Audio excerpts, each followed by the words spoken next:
Gli uomini incominciarono a moltiplicarsi sulla terra. Nacquero loro delle figlie.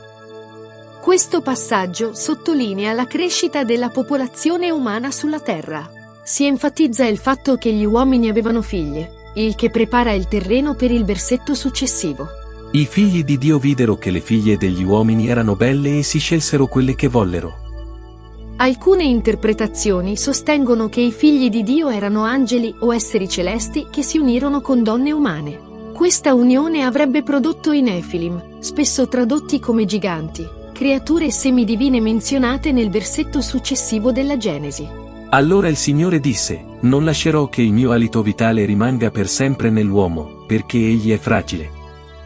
In questo passaggio, Dio esprime la sua delusione e preoccupazione per la direzione in cui si sta muovendo l'umanità. L'alito vitale rappresenta la forza vitale o lo spirito che Dio ha soffiato nell'uomo quando lo ha creato, come descritto nei primi capitoli della Genesi. L'idea qui è che Dio non permetterà all'umanità di vivere indefinitamente in uno stato di peccato o malvagità. La sua vita avrà un limite, 120 anni. Dio stabilisce un limite alla durata della vita umana. Prima di questo, la Bibbia riporta che molte persone vivevano per centinaia di anni, come Adamo, che visse 930 anni, o Matusalemme, che visse 969 anni. Con questa dichiarazione, Dio riduce la longevità della vita umana a un massimo di 120 anni. È interessante notare che, nonostante la scienza moderna abbia fatto progressi significativi nella medicina, la durata della vita umana raramente supera i 120 anni. Quando i figli di Dio si unirono alle figlie degli uomini ed esse partorirono figli, sulla terra vi erano dei giganti.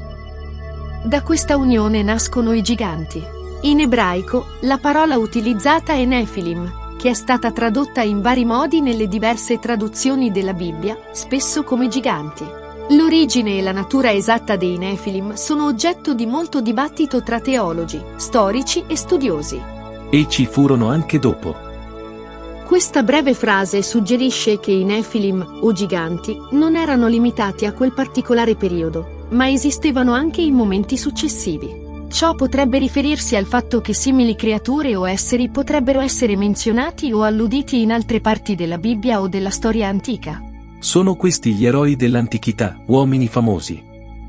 Il versetto conclude collegando i Nefilim o i giganti agli eroi dell'antichità. Questo suggerisce che questi esseri avevano notevole forza o potere e che erano conosciuti o celebrati nella loro epoca. La frase potrebbe anche alludere alle antiche leggende e mitologie di altre culture che raccontano di eroi semidivini o giganteschi. Il Signore vide che nel mondo gli uomini erano sempre più malvagi e i loro pensieri erano di continuo rivolti al male. Questo versetto sottolinea la profonda malvagità e corruzione dell'umanità in quel periodo. Non si tratta solo di azioni malevole, ma anche di pensieri e intenzioni costantemente malvagi. Il Signore si pentì di aver fatto l'uomo e fu tanto addolorato che disse: sterminerò dalla terra quest'uomo da me creato, e insieme con lui anche il bestiame, i rettili e gli uccelli del cielo. Dio esprime un profondo rammarico per la creazione dell'umanità, dato il livello di malvagità a cui è arrivata. La decisione di sterminare non solo gli umani, ma anche gran parte della vita sulla terra, sottolinea la gravità della situazione. Questo passaggio mostra un Dio che è profondamente addolorato e deluso dal comportamento delle sue creazioni. Ma Noè incontrò il favore del Signore. Questi versi preparano il terreno per la storia del diluvio universale, sottolineando la malvagità dell'umanità e la decisione di Dio di ripartire, ma anche introducendo un barlume di speranza e redenzione attraverso la figura di Noè. Questa è la storia di Noè. Con questa frase, il testo introduce una nuova sezione o un nuovo capitolo della narrativa, segnalando un cambiamento di focus sull'importante figura di Noè. Diversamente dai suoi contemporanei, Noè era un uomo giusto e senza difetti, e si comportava come piace a Dio. Questo versetto stabilisce chiaramente la distinzione tra Noè e il resto dell'umanità del suo tempo. Mentre i versetti precedenti hanno descritto l'umanità in termini di corruzione e malvagità, Noè è presentato come un'eccezione. Noè, un uomo giusto. Noè era moralmente retto. In un mondo pervaso dalla malvagità, lui era un esempio di giustizia e rettitudine. Noè, senza difetti. Questa frase suggerisce che Noè era integro o perfetto nel suo comportamento. Non era corrotto o contaminato dalle influenze negative del mondo intorno a lui. Noè si comportava come piace a Dio. Questa è una potente affermazione della relazione di Noè con Dio. Non solo Noè era giusto e integro, ma il suo comportamento era anche in linea con la volontà e i desideri di Dio. Noè aveva 3 figli, Sem, Cam e Jafet. Sem, tradizionalmente considerato l'antenato dei popoli semitici, tra cui gli ebrei e gli arabi. La linea di Sem è particolarmente significativa nella Bibbia, poiché da essa discende Abramo, il patriarca di Israele. Cam è noto per essere il padre di Canaan, e diversi popoli africani e del Medio Oriente sono tradizionalmente considerati suoi discendenti. Una storia nota riguarda l'episodio in cui Cam vede Noè nudo e ubriaco e viene maledetto per questo, con la maledizione che si estende in particolare al suo figlio Canaan. Jafet, tradizionalmente considerato l'antenato di vari popoli europei e asiatici. La Bibbia contiene meno dettagli specifici sulla linea di Jafet rispetto a quella di Sem o Cam. Il mondo era corrotto, dappertutto c'era violenza. Questo versetto dipinge un quadro cupo dell'umanità. Non solo c'era corruzione, ma la violenza era diventata endemica. Questa non era una semplice questione di piccoli misfatti isolati, ma di un'intera società e cultura impregnate di malvagità e aggressività. Dio guardò il mondo e vide che tutti avevano imboccato la via del male. Dio, come onnisciente osservatore, valuta la condizione dell'umanità. L'uso della parola tutti suggerisce un livello di pervasività della malvagità che è totalizzante. Non si tratta solo di alcune persone malvagie, ma di un'intera specie che ha scelto consapevolmente la via del male. Allora Dio disse a Noè: ho deciso di farla finita con gli uomini. Per colpa loro infatti il mondo è pieno di violenza. Voglio distruggere loro e anche la terra. Dio comunica la sua decisione a Noè, l'unico uomo giusto rimasto. La frase "farla finita con gli uomini" sottolinea la gravità della situazione e la definitiva decisione di Dio. È importante notare che Dio attribuisce la corruzione della terra stessa all'azione degli uomini, suggerendo un legame intrinseco tra l'umanità e il mondo che abita. La malvagità dell'umanità ha avuto un impatto negativo non solo sulle relazioni sociali, ma anche sull'ambiente naturale. Allora Dio disse a Noè: costruisciti un'arca, una grande imbarcazione in legno robusto. L'arca è descritta come una grande imbarcazione fatta di legno solido o resistente. Il termine arca in questo contesto non si riferisce a una barca nel senso tradizionale, ma piuttosto a un grande contenitore o rifugio galleggiante. La farai con molti locali e la spalmerai di pece dentro e fuori. In molti locali suggeriscono che l'arca doveva essere suddivisa in diverse sezioni o compartimenti, probabilmente per ospitare diversi tipi di animali e provviste. La pece era un materiale impermeabile usato per sigillare l'arca e renderla resistente all'acqua. Dio disse a Noè: dovrà essere di queste dimensioni, lunga 150 metri, larga 25, alta 15. Dio fornisce a Noè misure specifiche per l'arca.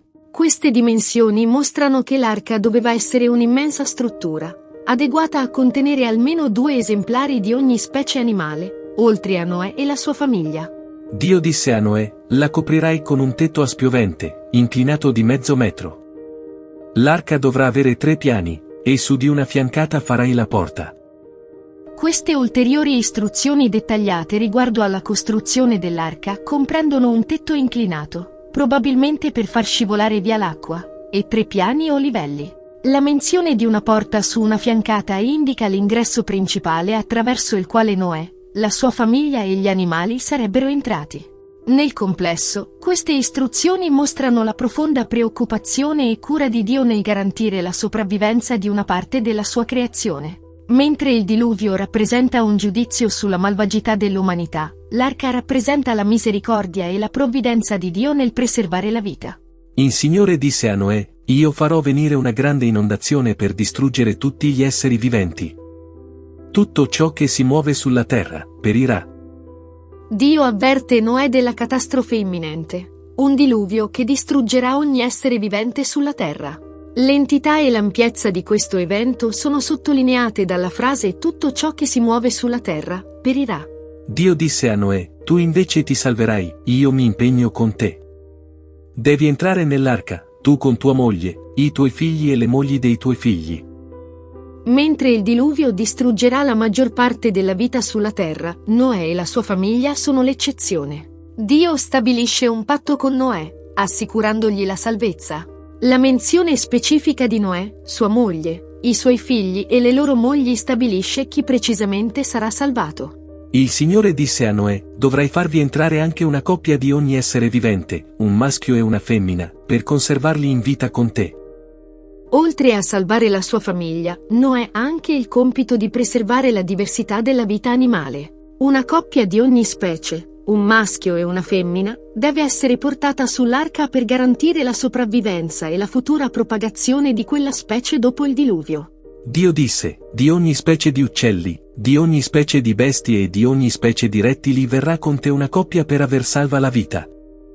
Questo versetto specifica ulteriormente il tipo di animali che Noè deve portare sull'arca, inclusi uccelli, bestie e rettili. Dio disse a Noè, procurati ogni genere di viveri e prepara una scorta, servirà di cibo per te e per loro. L'ultima istruzione riguarda la provvista di cibo. Noè deve preparare e immagazzinare viveri sufficienti non solo per la sua famiglia, ma anche per tutti gli animali a bordo dell'arca. Questo sottolinea l'enormità del compito di Noè e la dettagliata pianificazione necessaria per garantire la sopravvivenza durante e dopo il diluvio. In sintesi, questi versetti delineano le precise istruzioni di Dio a Noè in preparazione al diluvio universale. La storia dell'arca e del diluvio evidenzia temi centrali della Bibbia come il giudizio, la misericordia, la provvidenza e la redenzione. Noè eseguì tutto quel che Dio gli aveva comandato. Questo breve versetto, tipico della narrazione biblica, sottolinea l'obbedienza e la fedeltà di Noè alle istruzioni di Dio. Mentre la terra era piena di corruzione e malvagità, Noè emerge come una figura di rettitudine e integrità.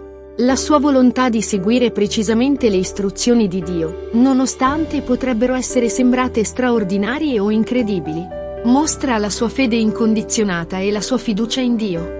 L'obbedienza di Noè diventa un esempio centrale nella storia del diluvio. Mentre la maggior parte dell'umanità viene giudicata e distrutta a causa della sua malvagità, Noè e la sua famiglia sono salvati grazie alla loro rettitudine e alla loro obbedienza ai comandi divini. Questo tema dell'obbedienza e della fedeltà a Dio, anche in mezzo a circostanze avverse o incredibili, è ricorrente in tutta la Bibbia. La storia di Noè serve come un precoce esempio di questo e pone le basi per future narrazioni e insegnamenti sulla relazione tra Dio e l'umanità. Grazie mille per averci accompagnato in questo viaggio attraverso la storia di Noè e le profonde riflessioni sul libro della Genesi. Un ringraziamento speciale a tutti coloro che hanno reso possibile la creazione di questo video e a voi, cari spettatori, per aver dedicato il vostro tempo ad ascoltare e riflettere con noi. Se hai trovato questo video istruttivo e desideri esplorare ulteriori contenuti spirituali e riflessivi, ti invitiamo a iscriverti al nostro canale, Cristianamente. La tua presenza e il tuo supporto sono per noi una fonte di ispirazione e di incoraggiamento. Clicca sul pulsante di iscriviti e attiva la campanella per non perderti i prossimi video. E, se ti è piaciuto questo, lascia un mi piace e condividilo con amici e familiari. Che la pace e la grazia siano con te. Alla prossima, qui su Cristianamente.